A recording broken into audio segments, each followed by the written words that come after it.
class. So in the last class, we were discussing about the types of entrepreneurship. True? We were discussing about it. Yes, ma'am. Okay. So let's start with the class.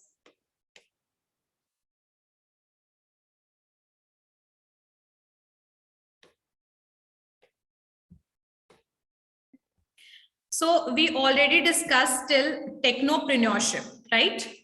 We already discussed technopreneurship. So in the today's class, we are going to complete the topic, other points. Okay? So technopreneurships, basically those entrepreneurs who are using the technology, the latest technology. These people are technology savvy. They always want something new to introduce in the market.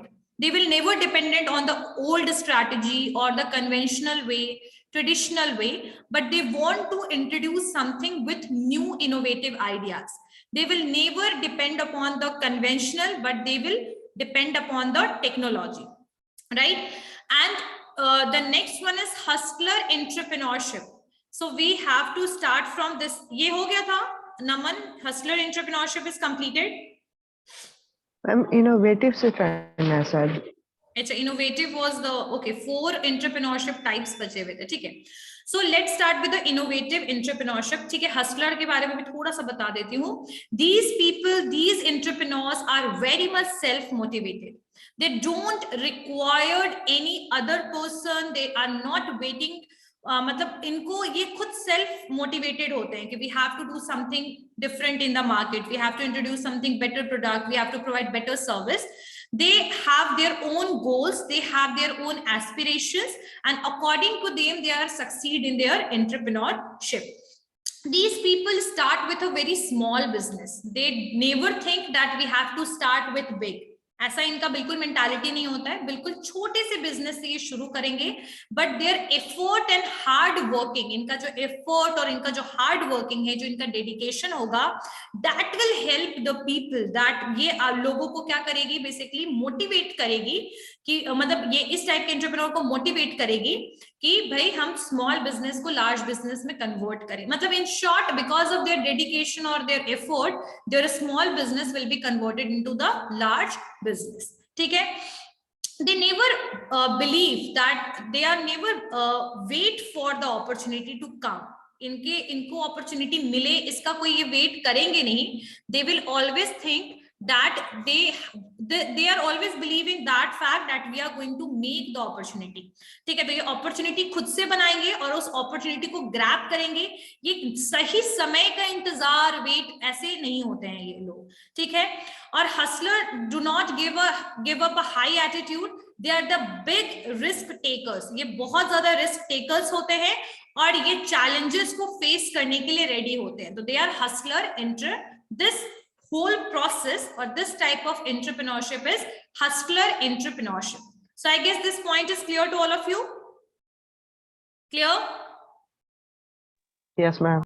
Okay, so before starting the other type of entrepreneurship, what we are going to discuss in today's class, let me tell you. After completing the type of entrepreneurship, we will move toward the new topic, that is what is we can see the topic of characteristics. We already completed. What are the pros and cons related with the entrepreneurship? We are going to discuss about it, and after completing that topic we will move toward our success story, and that is on Flipkart. ठीक है. फ्लिपकार्ट की story के बारे में आज हम पढ़ेंगे. How the story started and what is the situation of Flipkart nowadays. So we are going to discuss about it. Okay, so let's move toward the innovative entrepreneurship. So here the name is even suggesting that ये जो entrepreneurs होंगे, they will basically think about the novel ways. See why they are using novel ways? Because innovation can be of the two way, constructive as well as destructive, right? So innovation अगर आप कर रहे हैं तो आपका वो constructive है, तभी वो economical सोशल बेनिफिट प्रोवाइड करेगा. डिस्ट्रक्टिव है तो वो कहीं ना कहीं आपको लॉस करेगा और that is going to harm the people. So जो फाउंडेशन है इनोवेटिव एंटरप्रेन्योरशिप का, यहाँ पर इन्वेंशंस और न्यू आइडियाज के थ्रू जो एंटरप्रेन्योर्स हैं, they will start their business. ठीक है. उसके अलावा दे हैव पोटेंशियल. इनके पास स्किल होता है, इनके पास नॉलेज होता है, इनके पास पोटेंशियल होता है कि they are going to turn the new ideas into the successful venture. इनका जो आइडिया है उसको एक सक्सेसफुल वेंचर और बिजनेस में कन्वर्ट करने का इनमें पोटेंशियल होता है। ये बिजनेस लीडर होते हैं और they are positively contribute toward the economy, यानी इनका कॉन्ट्रीब्यूशन पॉजिटिवली होता है किसके टुवर्ड, इकोनॉमी के टुवर्ड।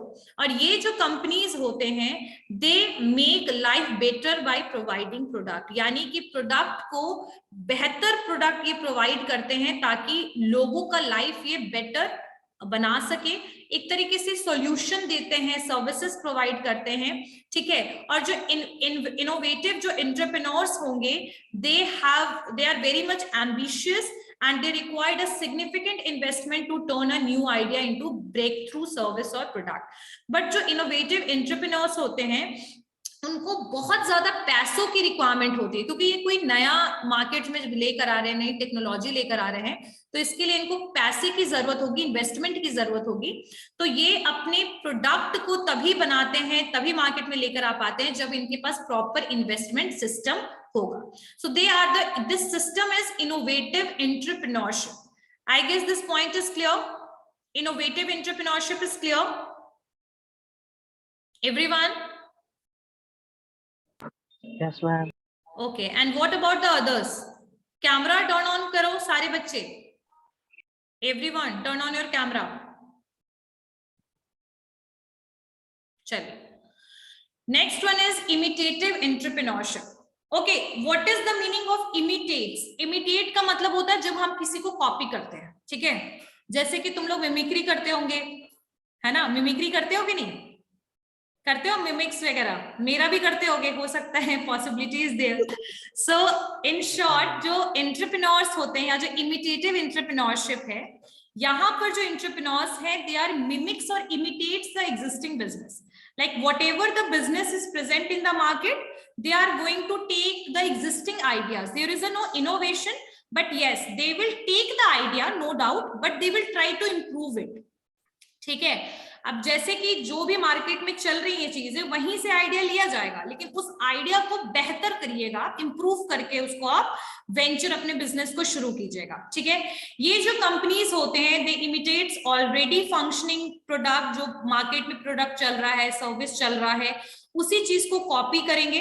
और बहुत सारे ऐसे भी बिजनेस शुरू करते हैं जो फ्रेंचाइजी के थ्रू आते हैं। तो आई गेस फ्रेंचाइज एग्रीमेंट तो सबको क्लियर ही होगा, what is the meaning of franchisee? Franchising पता है सबको, what is the meaning of franchising? Yes, ma'am. Yes, ma'am. So franchising सबको पता ही है। चलिए मैं एक लाइन बस बता देती हूँ। फ्रेंचाइजिंग, ए फ्रेंचाइजी जो एग्रीमेंट होता है, फ्रेंचाइज एग्रीमेंट कहते हैं इसको। Franchise agreement is done between the two parties, one is franchiser and second one is franchise.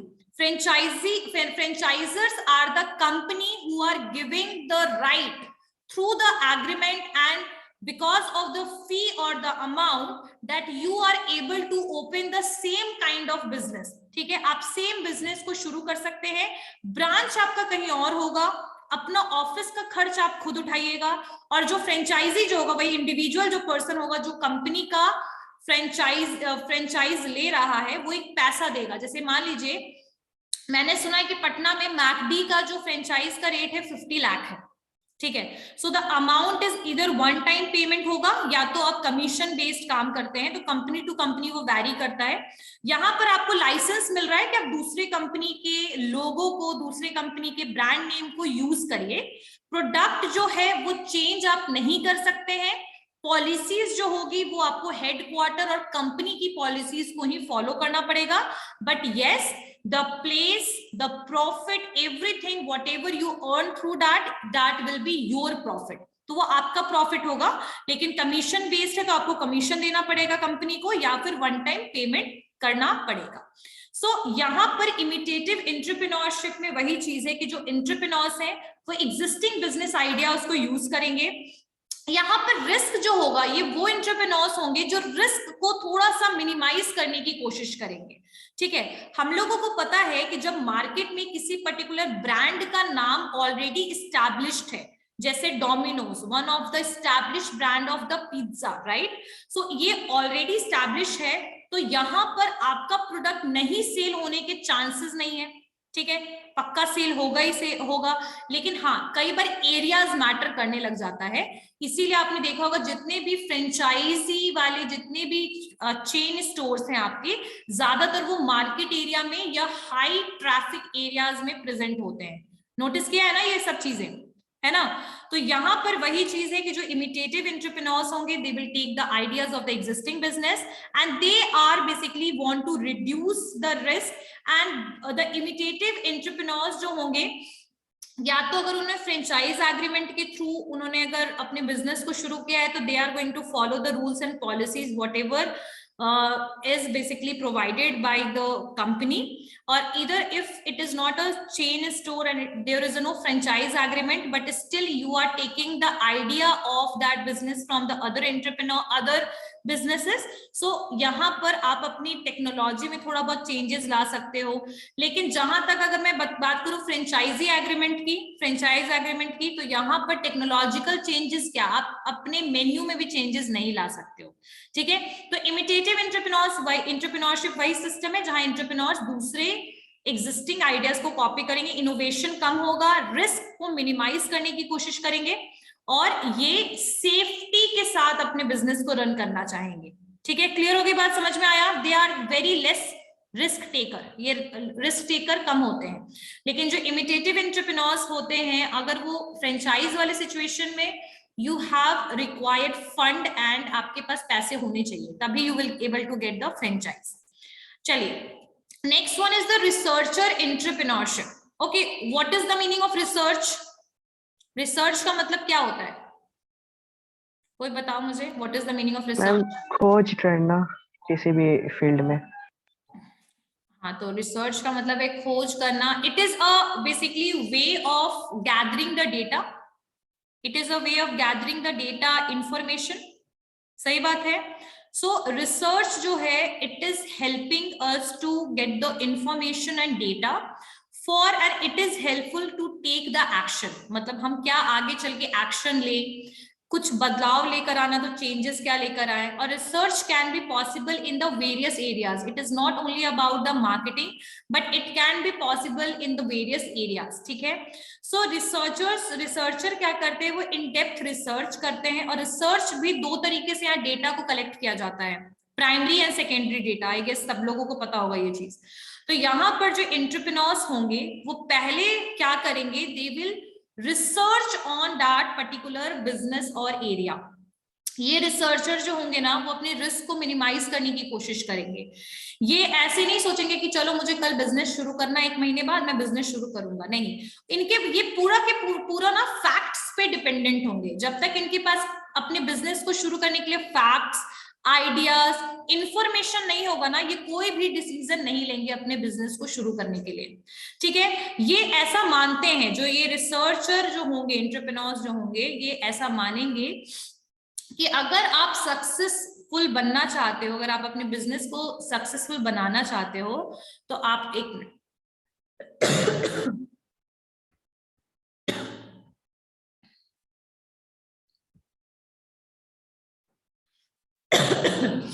जो इस टाइप के जो एंटरप्रेन्योर्स होते हैं, they always try to achieve success, they want success in their enterprise.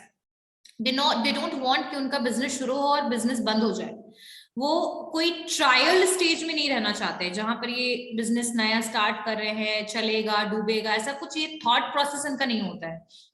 इनका थॉट प्रोसेस ये होता है कि जो भी चीजें हम स्टार्ट करें, कोई भी बिजनेस स्टार्ट करें, उसको स्टार्ट करने के लिए हमारे पास एविडेंस हो, प्रॉपर फैक्ट्स हो, ठीक है। कितना सक्सेसफुल होगा उसका एक प्रॉपरली डेटा हो, ठीक है।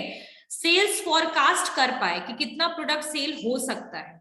तो ये डेटा पे, फैक्ट्स पे, लॉजिक पे डिपेंडेंट होते हैं ये जो एंटरप्रेन्योर्स होते हैं, ताकि इनका जो बिजनेस है उसका फेल होने के चांसेस बहुत कम हो जाए, ठीक है। They minimise the probability of the failure and they basically do a core studies in this particular area. They want to start और बोल सकते हैं सर्विस रिलेटेड, अगर ये कोई काम स्टार्ट करना चाहते हैं, लाइक ऑनलाइन टिकट बुकिंग का काम स्टार्ट करना चाहते हैं, so first they will take the data of the consumers, they will take the data of the market, they will take the data of the sales, they will do a core study, they will get take the information from that, and they are going to use that for starting the venture. So these people are these entrepreneurs system is known as researcher entrepreneurship. I guess this point is clear to all of you. Clear ho gaya? Okay. Next one is cyberpreneurship. Okay, so what is the meaning of cyber? I guess बहुत लोगों को तो पता ही होगा cyber क्या होता है. Digital जो भी चीजें चल रही हैं जैसे व्हाट्सएप, फेसबुक, तो यहाँ पर एक साइबर सेल होता है हर एक कंट्री में, और वो क्या करता है, वो आपकी सेफ्टी को, आपके पर्सनल डेटा को और इंफॉर्मेशंस को सेफ रखता है. अगर कोई भी साइबर क्राइम होता है तो वो साइबर सेल जो है वो एक्टिव हो जाता है और आपके अगेंस्ट वो कोई भी तरीके का क्या ले सकता है, एक्शन ले सकता है, स्ट्रिक्ट एक्शन ले सकता है. तो साइबर तो नॉर्मली पता है, it is related with the information technologies, it is related with the digital things. ठीक है, डिजिटल और टेक्नोलॉजिकल थिंग्स के लिए रिलेटेड है. आई थिंक ये कोई बच्चा है जो अनम्यूट है, कोई बच्चा है जो अनम्यूट है, म्यूट करो खुद को. तो जो साइबरप्रेन्योर्स होते हैं, ये जो साइबर एंटरप्रेन्योर्स होते हैं, ये वो लोग होते हैं, they are going to take, मैं तो ऐसे साइबर का इंफॉर्मेशन दिया, अब यहाँ साइबरप्रेन्योर्स कौन होते हैं. तो साइबरप्रेन्योर्स वो लोग हैं जो बेनिफिट लेते हैं इंफॉर्मेशन टेक्नोलॉजी का अपने बिजनेस को चलाने के लिए. They are going to take the benefit और leverage the benefit of the information technology to do business. ठीक है, ये जो है they come up with the new ideas to provide the product and services via internet. Whatever business they are going to start. एक minute,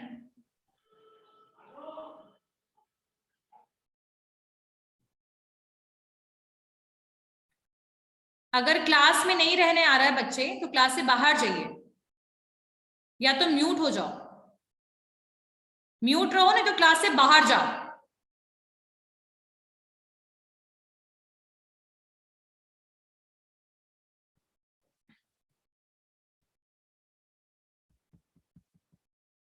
if you are not able to get my words, class से बाहर जाइए, नहीं तो मैं फिर action लूंगी अपनी तरफ से. 5th सेम में आ गए हैं, पता नहीं बुद्धि कहाँ है. ओके, सो साइबरप्रेन्योर्स जो हैं, वो साइबर एंटरप्रेन्योर्स जो भी होंगे, वो पर्सन जो हैं वो अपने बिजनेस को टेक्नोलॉजिकली बेस्ड स्टार्ट करेंगे. यानी कोई भी बिजनेस शुरू करेंगे तो उसमें उनका टेक्नोलॉजी वाला पार्ट जरूर होगा. And these people are highly dependent on the internet, यानी इंटरनेट पे बहुत ज्यादा डिपेंडेंट होंगे और कुछ भी प्रोडक्ट और सर्विस प्रोवाइड करेंगे that will be via internet. ठीक है, जैसे कि हम लोग देख सकते हैं कि हाँ आजकल जितनी भी नई बिजनेस आ रही है वो एप्लीकेशन के साथ आ रही है. So because we are able to access it. ठीक है, ये जो लोग होंगे they understand what is the benefit of the digitalization. ठीक है, ये डिजिटल एज से बिलोंग करेंगे और फिजिकल स्टोर में जाने वाला जो भी हैशल है, यानी जो भी रुकावटें हैं, हिंड्रेंसेस हैं, आपकी कॉम्प्लेक्सिटी है, इसको रिमूव करने की कोशिश करेंगे. They want to make the life of people more convenience. जैसे आप देखो Zomato, we are able to give order from our home. ठीक है,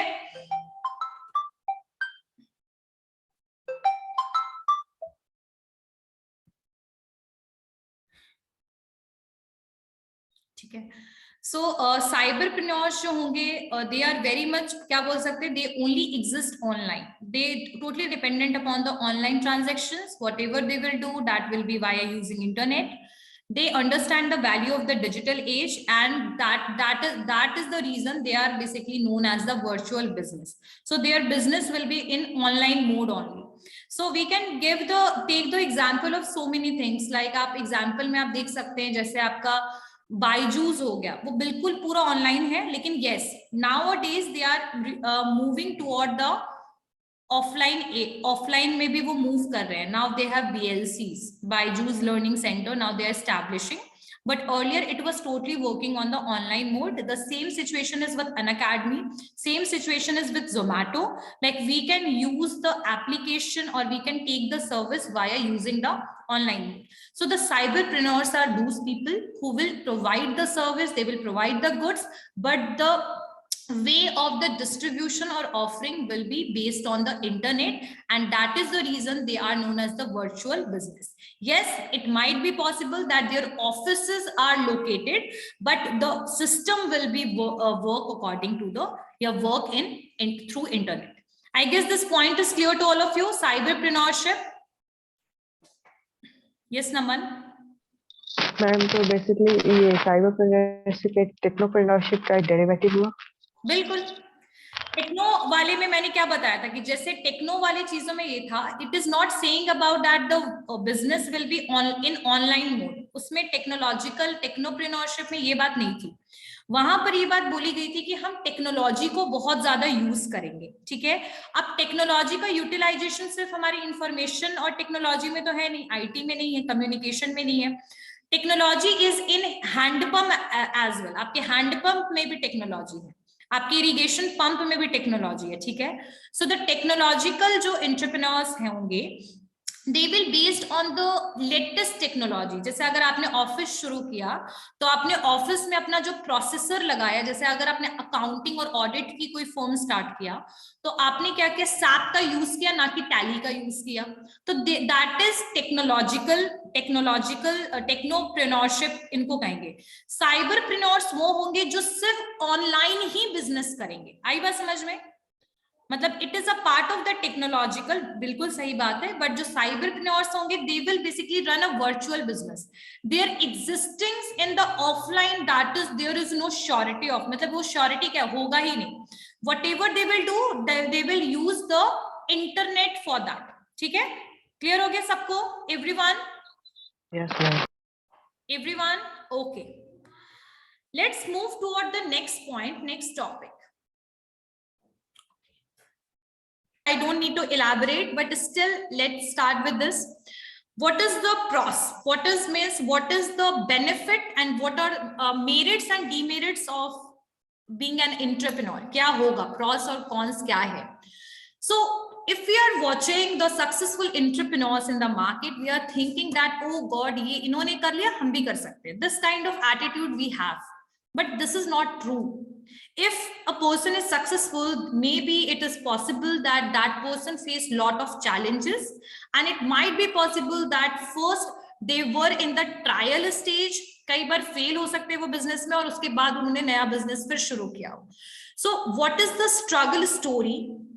That is only known to those person who suffered. ठीक है, तो एंटरप्रेन्योर्स जो हैं वो सिर्फ benefits को enjoy नहीं करते, they have so many demerits, there are so many reasons that the people are basically failure in being an entrepreneur. So I am going to talk about that what are the pros and cons of being an entrepreneur. First we are going to talk about the benefits, what are the pros. ठीक है, so जैसे एक सिक्के के दो पहलू होते हैं, the same situation is with the entrepreneur.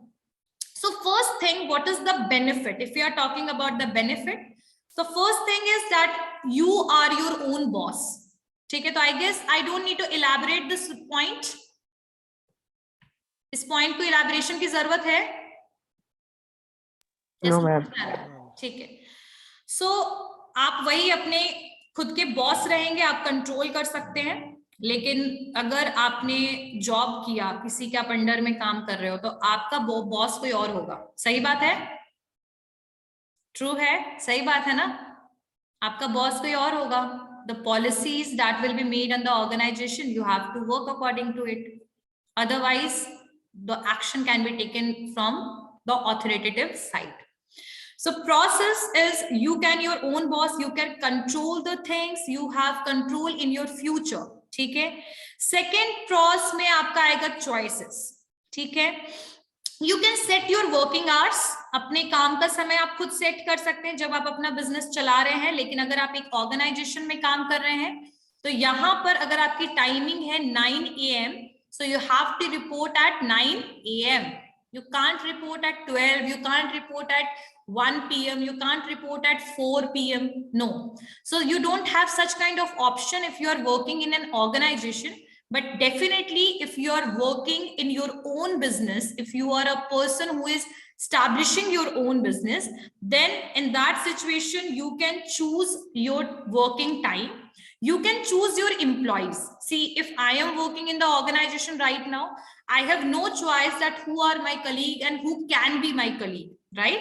I can't choose the people कि कौन लोगों को होना चाहिए, कौन लोगों को नहीं होना चाहिए. That is the total decision which is made by the organizational HR or the authoritative person, right? But in the situation of the entrepreneurship, the entrepreneurs have full right that they can choose their employees. वो अपने employees को खुद से choose कर सकते हैं कि हमारे organization, हमारे business में कौन लोग काम करेंगे, ठीक है? According to the skill, according to the information we have about the person, according to the expertise, and those we only believe on those people who literally believe on our business. ठीक है, हमारे business में जिसको believe हो, तो इस type के attitude वाले लोगों को, एम्प्लॉइज को हम अपने बिजनेस के लिए चूज करेंगे. So we can choose in this decision as well. हम अपना डिसीजन ले सकते हैं एम्प्लॉइज के लिए. हमें क्या डिसीजन कब लेना है, हमें कौन से अपॉर्चुनिटी को ग्रैब करना है, ये सब कुछ हमारे हाथ में होगा जब हम एक एंटरप्रेन्योर होंगे, ठीक है?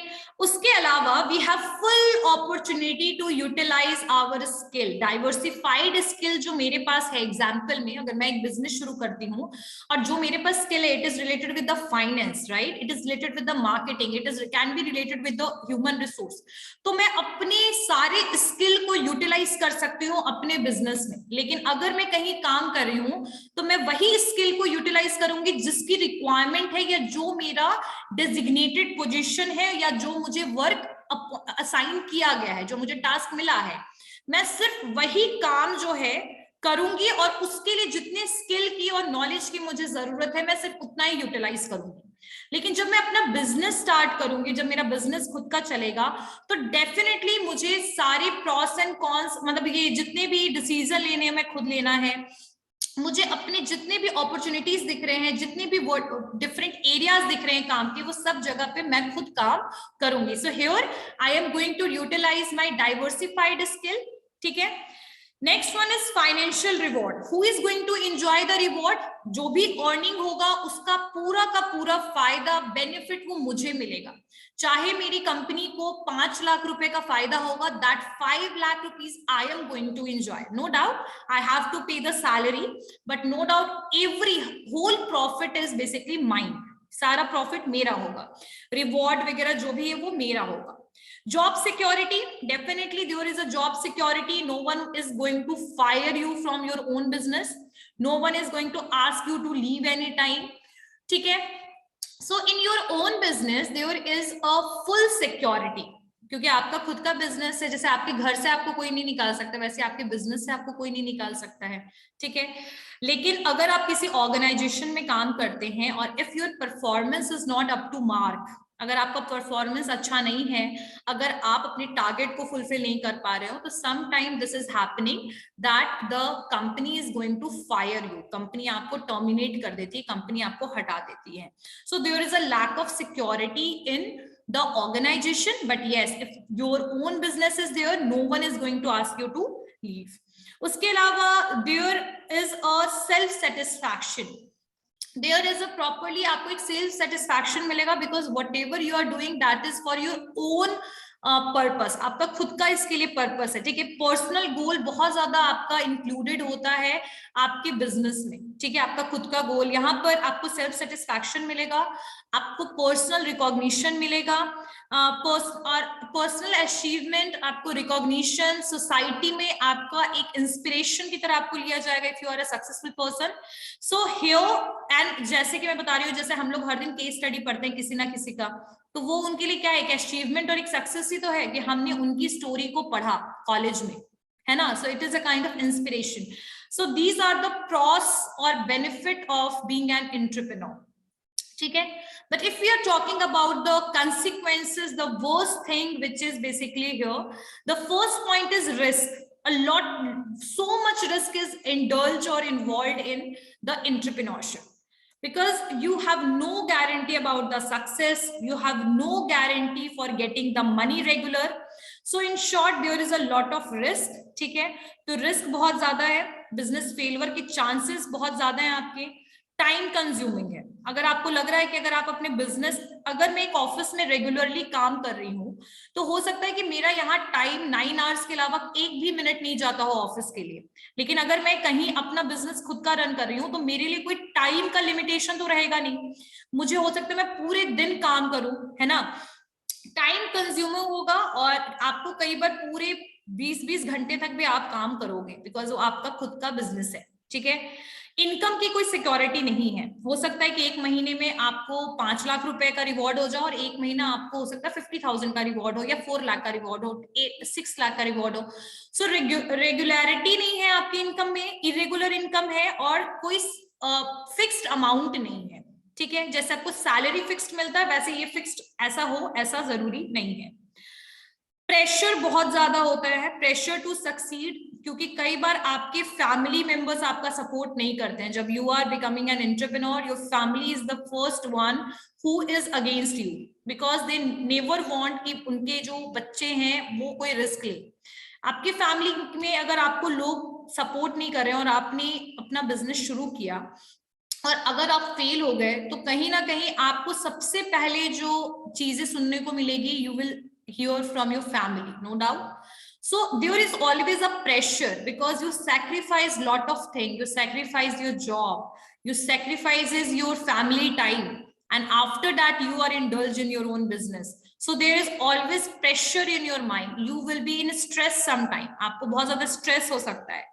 फाइनेंशियल रिस्क तो खैर है ही एसोसिएटेड आपके इसके साथ। सैक्रिफाइसेस मैंने बता ही दिया कि फैमिली को आप टाइम नहीं दे पाइएगा, आपको मल्टीपल सैक्रिफाइसेस करने पड़ेंगे।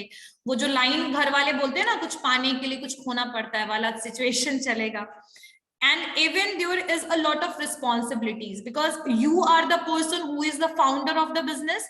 You have to guide the employees कि उनको काम कैसे करना है, लेकिन बहुत सारी जगह पे आपको खुद रिस्पॉन्सिबिलिटी लेनी पड़ेगी। So you have multiple responsibility, multiple roles एक बार में आपको प्ले करना पड़ेगा, ठीक है। हर जगह पे आपको काम करना, हर डिपार्टमेंट के लिए काम करना, हर एक रिक्वायरमेंट्स को फुलफिल करना है बिजनेस के लिए। उसके अलावा आपको रेगुलेशन और पेपर वर्क में बहुत ज्यादा टाइम जाएगा। पेपर वर्क इसलिए क्योंकि कई बार आप लोन लीजिएगा बैंक से तो पेपर वर्क वहां जरूरत होगा। गवर्नमेंट की परमिशन के लिए एमएसएमई में अगर आप कोई प्रोडक्ट एमएसएमई के अंडर के प्रोडक्ट को बना रहे हो तो उसके लिए आपको registration, there are multiple things you have to do before starting the business और venture, right. So this is not a one day game but it will take the long time. And one more thing that it is not everyone's cup of tea. The proper planning, proper information, proper finance, proper model, everything is required to make a successful business.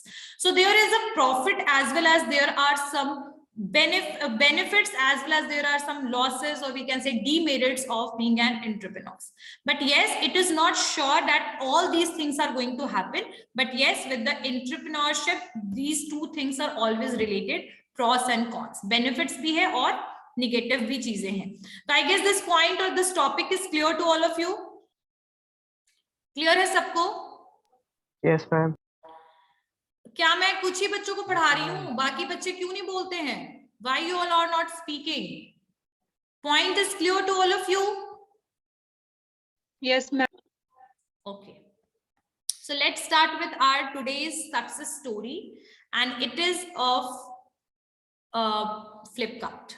So how many of you already know about it? How many of you already know about it, Flipkart?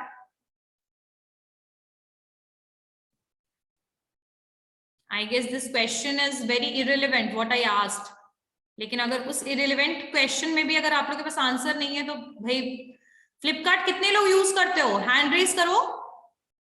How many of you are using Flipkart? So I guess so many of you, I guess यहाँ पर जो 7 लोगों ने हाथ उठाया है ना, ये नहीं, ये पूरे के पूरे अगर क्लास में जितने भी बच्चे हैं सब लोग यूज करते हैं, including me, even I am also using Flipkart. So what is Flipkart is basically famous for what? Flipkart is famous for what? Ma'am e commerce website है सामान बेचने के लिए as an online platform. Like Amazon, basically they are also working as a e-commerce platform है। यहाँ पर आपको product वगैरह अवेलेबल होगा और आप यहाँ पर ऑर्डर कर सकते हैं। You will get the product in your door step, मतलब आपको घर तक सामान मिलेगा। लेकिन क्या फ्लिपकार्ट की स्टोरी ऐसी थी पहले से? No. Let me tell you what is the story. क्या स्टोरी थी इसकी फ्लिपकार्ट की? तो जो फ्लिपकार्ट है, ये जो इनके जो फाउंडर्स हैं, there are 2 person, Binny Bansal and Sachin Bansal. कुछ बच्चों ने मेरे से क्लास में पूछा था, मैम बिन्नी बंसल और सचिन बंसल क्या भाई भाई हैं या कुछ ऐसा रिलेशन है? No, they both are basically college में थे ये दोनों साथ में। बिन्नी बंसल और सचिन बंसल क्या बोलते हैं फ्लिपकार्ट के बारे में कि we were not thinking about the numbers then but we knew something big can be built out of e commerce. ठीक है, इन्होंने कहा कि ये कभी भी नंबर्स के बारे में नहीं सोचते थे कि इनको कितना पैसा मिलेगा, कितना बेनिफिट होगा, लेकिन ये जानते थे कि कितना बेनिफिट होगा इसका लेवल इनको नहीं पता था, लेकिन पता था कि अगर कुछ भी बेहतर ही होगा ई कॉमर्स से। तो ये इनकी थिंकिंग थी फ्लिपकार्ट के फाउंडर्स की। तो फ्लिपकार्ट जो है एक डोमिनेंट ई कॉमर्स प्लेटफॉर्म है। अगर मैं अमेजोन के बाद किसी का नाम लूं तो फ्लिपकार्ट ही है, जिसका बहुत ज्यादा डिमांड है मार्केट में, बहुत सारे कस्टमर्स हैं। अगर मैं इसके बिग बिलियन डे की बात करूं तो लगभग आपके कम से कम 30 मिलियन और लोग जुड़ जाते हैं जो कभी भी शॉपिंग नहीं करते ई कॉमर्स से, लेकिन still they are purchasing the product at the time of big billion day. ठीक है, तो 2007 में इसका जो 2007 में फ्लिपकार्ट को स्टैब्लिश किया गया 2007 में, और इसका हेडक्वार्टर है बैंगलोर में। ठीक है, ये बिन्नी बंसल और सचिन बंसल के द्वारा इसको फाउंड किया गया है। और मैं तुम लोग को बता दूं कि ये दोनों एक कंपनी में काम करते थे। पता है कौन सी कंपनी में? अमेजोन में। They both were working, right? So इन्होंने वहां से ऑनलाइन प्लेटफॉर्म का पोटेंशियल को देखा, वहां से इन्होंने समझ लिया कि ई कॉमर्स प्लेटफॉर्म जो है वो आगे आने वाले इंडिया के लिए बहुत ही बेनिफिशियल है। इनिशियली इन्होंने जब ऑनलाइन वेंचर शुरू किया उस टाइम पर इन्होंने सिर्फ बुक बेचना शुरू किया, क्योंकि ये मार्केट में देख चुके थे कि उस समय बहुत ज्यादा हाईली डिमांडेड भी नहीं था आपके ई कॉमर्स प्लेटफॉर्म का। तो इन्होंने स्टार्टिंग में जब इनिशियली इन्होंने ऑनलाइन बुक स्टोर स्टार्ट किया, और यहाँ पर ये बुक स्टोर के अलावा कुछ और भी चीजें, मतलब ठीक है, बाद में सेल करना शुरू किया, जैसे म्यूजिक, मोबाइल फोन्स। और आपको पता होगा कि इलेक्ट्रॉनिक डिवाइसेस के लिए Flipkart is very much famous. पता है ये चीज की नहीं? You all knows about this point or not, that Flipkart is very much famous for the electronics item. Yes, ma'am. है ना? So इन्होंने बाद में धीरे धीरे they started increasing the number of the product, but in starting they started selling the online book store. Online book store की तरह इन्होंने Flipkart को start किया, and we are able to see that in the picture as well, that they are basically putting the books here. Picture से ही पता लग रहा है कि इन्होंने बुक से इसकी शुरुआत की। ठीक है, अगर बात की जाए अभी कंपनी की, तो कंपनी के पास लगभग 80 मिलियन से ज्यादा प्रोडक्ट है। हर एक रेंज का प्रोडक्ट है, हर एक टाइप का प्रोडक्ट है। इनके पास ई बुक का ऑप्शन है, ठीक है, इनके पास लैपटॉप है, एसेसरीज है, कंप्यूटर्स है, क्लोथ्स का ऑप्शन है, home appliances, electronic goods, jewellery, everything. Even they have the original jewellery, इनकी ओरिजिनल ज्वेलरी तक ये सेल करते हैं। ठीक है, 2020 में जो आपका वॉलमार्ट है, उन्होंने Flipkart registered a record number of monthly active customers. मतलब 2020 में वॉलमार्ट ने बताया कि फ्लिपकार्ट के पास लगभग बहुत ज्यादा एक्टिव कस्टमर्स। अच्छा, एक्टिव कस्टमर्स वो कस्टमर होते हैं जो हमेशा आपकी कंपनी से ट्रांजैक्शन करते हैं। जैसे कि बैंक के लिए एक्टिव कस्टमर वो होंगे जो हर टाइम ट्रांजैक्शन करेंगे, पैसा विड्रॉ करना, पैसा डिपॉजिट करना। So these are known as the active customers who are always associated with the company. So they said that they have lot of active customers. ठीक है, बोल सकते हैं कि the firm का अभी कुछ जगह पे इनकी ऑफिसेस भी हैं, जैसे मुंबई में, हैदराबाद में, बेंगलुरु में, लखनऊ और अहमदाबाद में they have offices, but no doubt their work for distributing or selling the product that is via online, but they have some regional or some offices. Okay, जो फ्लिपकार्ट के जो फाउंडर हैं सचिन बंसल और बिनी बंसल, ये दोनों ने 2005 में ग्रेजुएट हुए ये आईआईटी दिल्ली से, और यहाँ पर इन्होंने रिटेल सेक्टर अमेज़न में काम करना शुरू किया। ठीक है, ये दोनों जो थे ये वर्क प्लेस में ये मिले और इन दोनों ने अपनी म्यूचुअल इंटरेस्ट के बारे में बताया। सचिन बंसल और बिनी बंसल दोनों ई कॉमर्स प्लेटफॉर्म में कुछ करना चाहते थे, ई कॉमर्स एरिया सेक्टर में कुछ करना चाहते थे। They both bring their mutual interest and they started working और फॉर दिस फ्लिपकार्ट। ठीक है, 2007 में दोनों ने जॉब को क्विट किया और उसी के साथ इन्होंने ई कॉमर्स कंपनी को शुरू किया और इन्होंने सिर्फ इंडियन बेस्ड यूजर के लिए इसको स्टार्ट किया। Amazon is a US based company, right, but Flipkart जो इन्होंने शुरू किया, इन्होंने इंडियन यूजर बेस को देखते हुए इन्होंने स्टार्ट किया इसको, एंड इन्होंने इसका नाम फ्लिपकार्ट ही रखा। अगर इसके बिजनेस मॉडल की बात करें तो मैंने आपको पहले ही बताया कि इनके पास 150 मिलियन प्रोडक्ट से ज्यादा है और साथ साथ में ये बहुत ज्यादा सोशल मीडिया को अडॉप्ट कर चुके हैं प्रमोशन के लिए, like in the Twitter, YouTube, Instagram, they are promoting their items, they are selling their items, and at the time of the big discount offers which I told you, the big billion day, they started promoting on the television as well. ठीक है, so their model is business to consumer model and whatever they are offering, that is according to the customer need, as well as you have freedom to select the product from the assortment of the option. ठीक है, they have properly repayment procedure भी इनके पास है, return procedure भी। अगर आपको product पसंद नहीं आता है तो like Amazon you can return the product within a specified period and you will get your amount refunded within 3 to 5 working days. So there is a convenience in returning the product as well. ठीक है, and because the customers are very much reliant on the online shopping nowadays, we are able to see that instead of using the physical store, we are giving preference to online store. Even I am also doing the online shopping a lot. Why? Because of the COVID period or era, it is basically give the benefits to the Flipkart and the all e-commerce platform.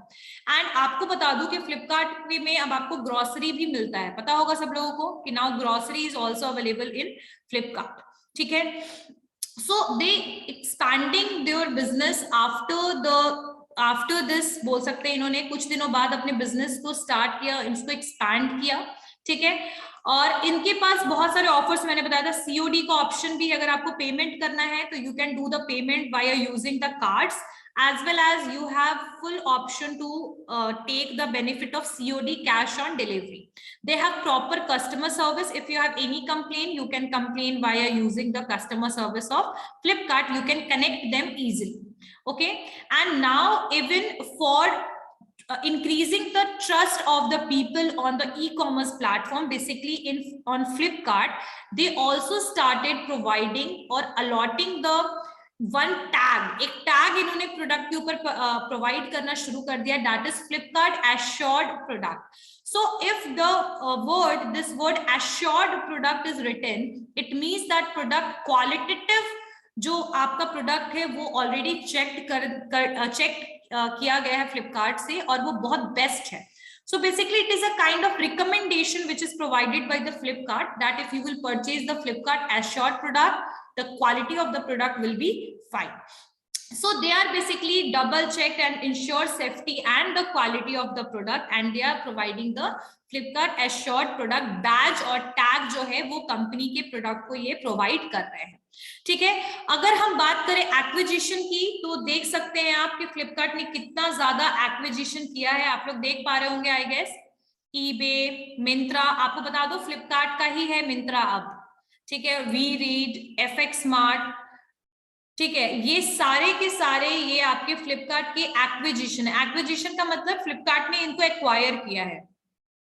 ठीक है, letsbuy.com, Mind360, all these are acquired by the Flipkart. Acquisition बहुत सारे हुए हैं. And 2009 में जो फ्लिपकार्ट है they basically setup more centres. इन्होंने बहुत सारे सेंटर्स को सेटअप किया दिल्ली में, मुंबई में, बैंगलोर के अलावा. तो मैंने तो बता ही दिया कि अभी इनका अहमदाबाद में भी ऑफिस है.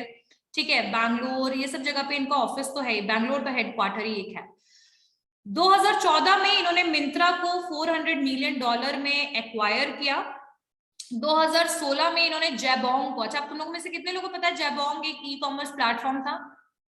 जैबोंग के बारे में सुना है तुम लोगों ने? हाँ Yes, ma'am, सुना है।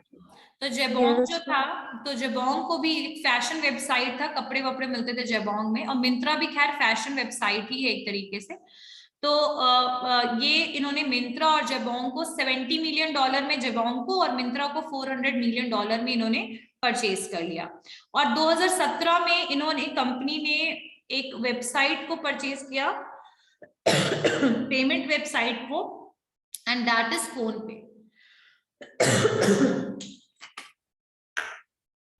उसके अलावा इन्होंने ई कॉमर्स कॉर्पोरेशन ईबे को भी परचेज किया। एक मिनट, चलिए।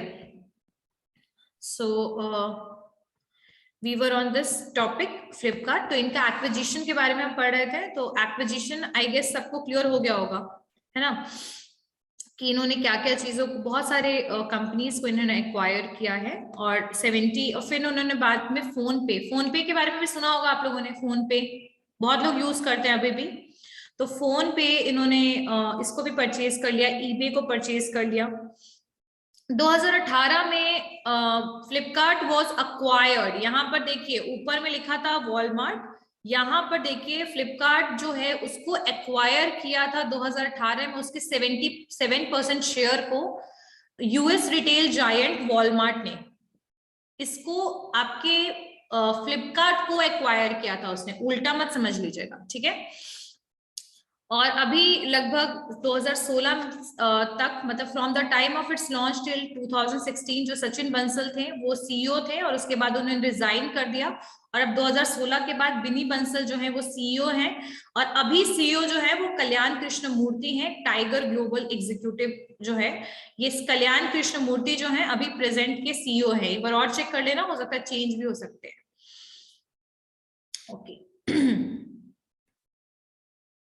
फ्लिपकार्ट की फंडिंग की बात करें तो फ्लिपकार्ट 2020 में इसका लगभग 24.9 बिलियन यूएसडी, मतलब यूएस डॉलर जो है इसका आपका 24.9 बिलियन था 2020 के हिसाब से। ओके।